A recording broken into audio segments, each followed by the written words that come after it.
نحمده ونصلي ونسلم على رسوله الكريم أما بعد فأعوذ بالله من الشيطان الرجيم بسم الله الرحمن الرحيم لقد كان لكم في رسول الله أسوة حسنة صدق الله العظيم وقال النبي صلى الله عليه وسلم من تمسك بسنتي عند فساد أمتي فله أجر 100 شهيد أو كما قال رسول الله صلى الله عليه وسلم اللهم صل على سيدنا محمد وعلى آل سيدنا محمد وبارك وسلم. محترم بزرگوں، عزیز ساتھیوں، پیارے بچوں، ابھی میں نے خطبے میں جس آیت کریمہ کی تلاوت سے اپنے آپ کو مشرف کیا ہے، اللہ تبارک و تعالی نے اس کے اندر ارشاد فرمایا کہ یقیناً تم سب کے لیے اللہ کے رسول کی زندگی میں، آپ کی سیرت طیبہ میں تم سب کے لیے بہترین نمونہ رکھ دیا گیا ہے، عمدہ آئیڈیل رکھ دیا گیا ہے. لہذا مومن کامل کی علامت یہ ہے کہ جب اللہ کے رسول کا کوئی طریقہ اس کے سامنے آتا ہے یا اللہ کے نبی کا کوئی فرمان اس کے سامنے آتا ہے تو وہ بلا چوں چرا کی اس کو تسلیم کرتا ہے، اس کے سامنے اپنے سر کو جھکا دیتا ہے اور فوراً اس کو مان لیتا ہے. جیسا کہ صحابہ کرام رضوان اللہ تعالی علیہم اجمعین کے سامنے جب کوئی حکم آتا، اللہ کے نبی کا کوئی فرمان آتا، تو وہ یہ نہیں پوچھتے کہ اس کی حکمت کیا ہے، اس کام کے کرنے میں فائدہ کیا ہے، اس کی مصلحت کیا ہے، بلکہ فوراً اس کو ماننے کے لیے وہ تیار ہو جاتے. جنگ بدر کا وہ واقعہ یاد کیجئے کہ حضرت سعد ابن معاذ رضی اللہ تعالیٰ عنہ نے کیا پیاری بات کہی تھی اور کہا تھا کہ اللہ کے رسول صلی اللہ علیہ وسلم، ہم تو آپ کو عہد و پیمان دے چکے ہیں کہ اگر آپ ہمیں اس سمندر میں کودنے کا حکم دیں گے تو ہم یہ نہیں پوچھیں گے کہ سمندر میں کودنے سے کیا فائدہ ہونے والا ہے، بلکہ ہم بغیر پوچھے اس کے اندر کود پڑیں گے. یہ تھے صحابہ کرام. یہ ہے ایمان کامل کی علامت. یہ ہے پکے مومن کی پہچان. یہ ہے کہ جب اس کے سامنے اللہ کا حکم آ جائے، اللہ کے نبی کا حکم آ جائے، تو اب وہ یہ نہ دیکھے کہ اب اس میں کیا فائدہ ہے. لیکن آج ہمارے زمانے میں، ہم لوگوں کے درمیان، ہمارے معاشرے میں آپ دیکھیں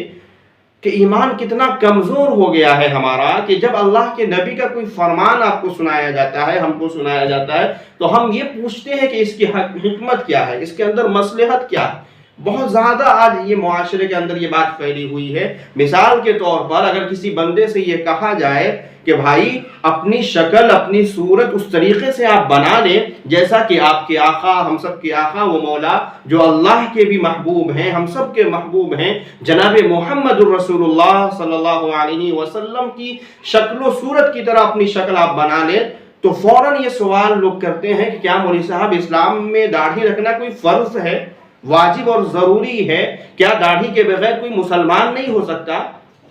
آپ اندازہ لگیے، اس طرح کے سوال کیے جاتے ہیں اور کہے جاتے ہیں کہ داڑھی رکھنا سنت ہی تو ہے، داڑھی رکھنا کوئی فرض و واجب تو نہیں ہے. میرے بھائیو، آپ یہ بتائیں کہ کیا نکاح کرنا بھی تو سنت ہے؟ جس طریقے سے نکاح کرنا سنت ہے، یہ بہت بڑی غلط فہمی داڑھی کے تعلق سے ہمارے ذہنوں میں پیدا ہو گئی ہے کہ داڑھی رکھنا تو سنت ہی ہے، کوئی فرض اور واجب تو نہیں ہے. یاد رکھیے میرے بھائیو، جس طریقے سے داڑھی رکھنا اگر آپ سنت مانتے ہیں تو آپ بتائیے کہ نکاح کرنا بھی تو سنت ہے. پھر سبھی لوگ کیوں کرتے ہیں؟ میں یہ اس کے خلاف نہیں ہوں، نکاح کرنا بہت اچھی چیز ہے، ضرور کرنی چاہیے. میں یہ بتانا چاہ رہا ہوں، آپ کی غلط فہمی کو دور کرنا چاہ رہا ہوں کہ ہمارے جو ذہنوں میں یہ بات پڑی ہوئی ہے کہ داڑھی رکھنا سنت ہی تو ہے. میرے بھائیو، نکاح کرنا بھی سنت ہے، اور تمام انبیاء کی جس طریقے سے نکاح کرنا سنت ہے، داڑھی رکھنا بھی تمام انبیاء کی سنت ہے.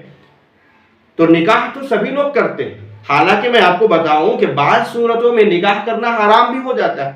اگر کسی شخص کو پورے طور پر اور یقینی طور پر یہ بات معلوم ہو کہ میں اپنی بیوی کا حق ادا نہیں کر سکتا ہوں، اس لائق نہیں ہوں، تو پھر اس کے لیے نکاح کرنا حرام ہے. شریعت یہ کہتی ہے.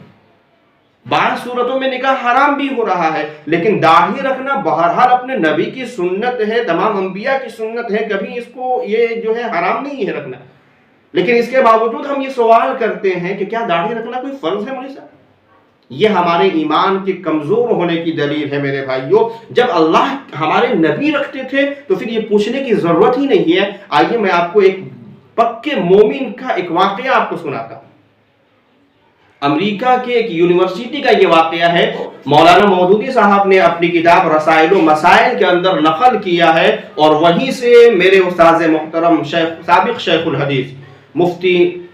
سعید احمد صاحب پالنپوری رحمۃ اللہ علیہ، اللہ ان کی قبر پر کروڑوں رحمتیں نازل فرمائے، انہوں نے اپنی کتاب داڑھی اور انبیاء کی سنتیں، اس کے اندر اس واقعے کو ذکر فرمایا ہے کہ امریکہ کے یونیورسٹی کے اندر ایک جو ہے گورا پڑھتا تھا، اس کے ساتھی جو تھے وہ مسلمان تھے، جو کمپنی تھی جس کے ساتھ اس کا اٹھنا بیٹھنا تھا وہ مسلمان تھے، تو انہوں نے اسلام کی اس کو دعوت دی، اسلام کی تعلیمات اس کے سامنے پیش کی، جس کی وجہ سے وہ اسلام سے متاثر ہوا اور اسلام قبول کر لیا۔ اس نے جو ہی اس نے اسلام قبول کیا، اللہ نے اس کو ہدایت دی، اسلام کی تعلیمات اس کے سامنے واضح اور روشن ہوئی، اور اس نے اسلام قبول کیا تو فوراً اس نے اپنی داڑھی کو چھوڑ دیا، اس کو ہاتھ نہیں لگایا۔ اس کی داڑھی کافی زیادہ بڑی اب ہو گئی، تو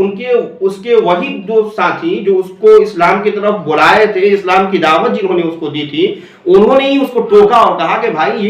یہ تم نے کیا کیا؟ داڑھی رکھنا اسلام میں کوئی فرض اور واجب ہے، تم نے داڑھی یہاں چھوڑ دیا، سبھی لوگ یہاں مذاق اڑائیں گے، یہ امریکہ ہے، یہاں لوگ اس کو عیب وغیرہ عیب دار سمجھتے ہیں، تم نے وہ بھی یونیورسٹی کے اندر سبھی لوگ تمہارا مذاق اڑائیں گے، کیوں تم نے داڑھی چھوڑ دیا؟ اسلام میں کوئی داڑھی رکھنا فرض ہے، واجب ہے، بغیر داڑھی کے بھی ہم مسلمان ہیں، دیکھو ہماری داڑھی نہیں ہے لیکن ہم مسلمان ہیں، چونکہ ان کی داڑھی نہیں تھی اس لیے انہوں نے بھی یہی کہا۔ اس جو بندے نے جو جواب دیا میرے بھائیوں، وہ جواب میں آپ کو سنانے کے لیے یہ واقعہ بیان کر رہا ہوں کہ کیا پیارا جواب دیا تھا اس نو مسلم بندے نے، اور کہا کہ میرے کو یہ مت بتاؤ، تم بس یہ اتنا میرے کو بتاؤ کہ کیا اسلام میں داڑھی رکھنا ہے یا نہیں، اور ہمارے جو کمانڈر ان چیف ہیں، ہمارے جو آقا ہیں جناب محمد الرسول اللہ صلی اللہ علیہ وسلم، آپ نے کی داڑھی تھی یا نہیں، اور آپ نے داڑھی رکھنے کا حکم دیا ہے یا نہیں، اتنا بس میرے کو بس بتاؤ۔ انہوں نے کہا کہ یقیناً اسلام میں داڑھی ہے، اور ہمارے نبی کی شکل اور صورت پہ بھی داڑھی تھی، اور آپ بھی داڑھی رکھتے تھے، اور آپ نے داڑھی رکھنے کا حکم دیا ہے، اس کا انکار نہیں کیا جا سکتا ہے۔ اس بندے نے کہا کہ بس میرے لیے اتنی بات کافی ہے کہ میرے نبی کی داڑھی تھی، بس میرے لیے اتنی بات کافی ہے۔ داڑھی رکھنا اسلام میں کیا ہے، اس کے کیا احکام ہیں، وہ فرض ہے، واجب ہے، سنت ہے، مستحب ہے، مباح ہے، جائز ہے، اس سے میرے کو کوئی بحث نہیں ہے، بس میرے لیے اتنی بات کافی ہے کہ میرے جو کمانڈر ان چیف ہیں، ہم جو فوج جس کی فوج ہیں ہم، وہ ان کا جب حکم ہے تو پھر اب میرے لیے اس بات کی گنجائش باقی نہیں رہتی ہے کہ میں یہ ان سے پوچھوں کہ آپ کا یہ حکم کس درجے کا ہے۔ اور وفادار اور اطاعت شعار جو فوجی ہوتے ہیں ان کے لیے وہ ایسے ہی کرتے ہیں کہ جب کمانڈر ان چیف کا جب حکم آ جاتا ہے تو ایک وفادار اور اطاعت شعار فوجی کا کام یہ ہے کہ وہ اس پر فوراً عمل کرے، اور اس کے لیے یہ گنجائش باقی نہیں رہتی کہ اس سے اپنے آقا سے پوچھے، اپنے جو ہے کمانڈر ان چیف سے پوچھے کہ آپ نے جو یہ حکم دیا ہے، آپ کا یہ حکم فرض ہے، واجب ہے، سنت ہے، کس درجے کا ہے، اس کے لیے یہ گنجائش باقی نہیں رہتی۔ لہٰذا ہم مسلمان ہیں، ہمارے آقا ہمارے مولا جناب محمد رسول اللہ صلی اللہ علیہ وسلم کا یہ حکم ہے داڑھی رکھنا، آپ نے بھی داڑھی رکھی ہے، اس لیے اب ہماری کوشش یہ ہونی چاہیے کہ بس اتنی بات کافی ہے کہ دونوں جہاں کے سردار اور جو سب سے خوبصورت جو چہرہ، جتنا خوبصورت چہرہ دنیا میں آیا نہیں، کوئی پیدا نہیں ہوا، حضرت حسان نے کہا تھا کہ لم تلد النساء وَأَجْمَلُ مِنْكَ لَمْ تَلِدِ النِّسَاءُ خُلِقْتَ مُبَرَّأً، ایسی شخصیت جو اتنی صاف ستھرے، اتنے اچھے، ان کے ہم امتی ہیں، لہٰذا اتنی بات کافی ہمارے لیے ہونی چاہیے میرے بھائیوں کہ ان کے چہرے پر داڑھی تھی، لہٰذا ہم بھی داڑھی رکھیں۔ اور آج ہم نے اپنے لباس کو، اپنے وضاقتہ کو اپنے اسلامی لباس سے ہٹا دیا، اسلامی جو لباس ہونی چاہیے، جو وضاقتہ ہونی چاہیے، اس سے ہم نے اپنے آپ کو دور کیا، جس کی وجہ سے آج ہم ذلیل اور رسوا ہو رہے ہیں۔ صحابہ کرام تھوڑے ہی سے تھے لیکن پوری دنیا پر حاوی تھے، پوری دنیا ان کی عزت کرتی تھی اور ڈرا ان کے نام سے کانپا کرتی تھی۔ اس کی بہت بڑی وجہ یہ تھی کہ وہ اللہ کے رسول کے حکم کے سامنے اپنے آپ کو جھکا دیتے تھے اور ان کی سنتوں کو اپناتے تھے، یہی وجہ تھی میرے بھائی۔ آج ہم ہر جگہ پوچھتے ہیں کہ اس کی حکمت کیا ہے، نہیں میرے بھائیو، آپ دیکھیں آج بھی جو سکھ ہیں جب کسی سفر آپ کہیں سفر کریں، ٹرین میں ہو یا اسی طریقے سے بس میں سفر کر رہے ہوں اور وہاں پہ اس بس کے اندر 2 یا 3 سکھ ہوں تو ان کی بہن بیٹیوں کو کوئی نہیں چھیڑتا ہے، اس لیے کہ سبھی دیکھ رہے ہیں کہ یہ جو ہے سکھ یہاں پہ بیٹھے ہوئے ہیں اس کے بھائی، اس لیے کہ ان کی اپنی ایک پہچان ہے، وہ اپنی پہچان کے ساتھ رہتے ہیں ہمیشہ، وہ کبھی پگڑی نہیں کھولتے، وہ داڑھی جو ہے ان کی بڑی رہتی ہے، اور اسی بس کے اندر 5 اور 7 8 جو ہے مسلمان بندے بیٹھے ہوئے ہیں، اور اس بس کے اندر ان کی بہن بیٹیوں کو چھیڑا جاتا ہے، اس لیے کہ پتہ ہی نہیں چلتا ہے کہ اس میں کوئی مسلمان بھی بیٹھا ہوا ہے۔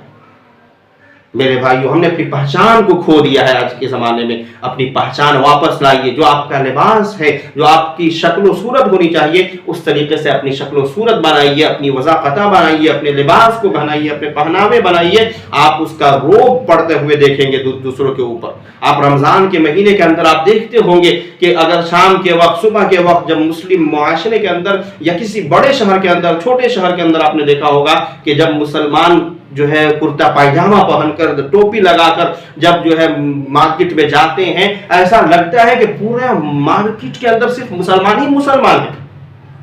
وہی مسلمان جب اپنے لباسوں سے ہٹ جاتے ہیں، اپنے چہرے کو اس طرح سے نہیں بناتے ہیں، تو پھر کس طریقے کے جو ہے آپ دیکھیں گے کہ پتہ ہی نہیں چلتا ہے کہ کوئی مسلم۔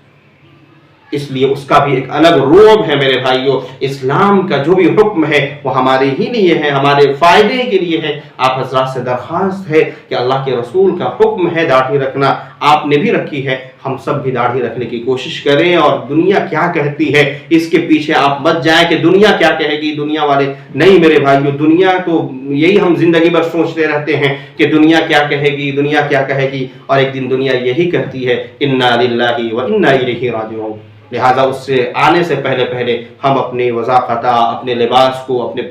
پہناوے کو اپنے نبی کی پہناوے سے، ان کے جو ہے شکل و صورت سے اپنے آپ کو ملائیں، آپ اس کی برکات دنیا میں بھی دیکھیں گے اور آخرت میں بھی اللہ تعالی ہم سب کو اس کا بدلہ ادا فرمائیں گے۔ ہم اللہ تعالیٰ سے دعا ہے کہ اللہ تعالیٰ مجھے بھی عمل کرنے کی توفیق عطا فرمائے، آپ سب کو بھی ان باتوں پر عمل کرنے کی توفیق عطا فرمائے۔ وآخر دعوانا ان الحمد للہ رب العالمین۔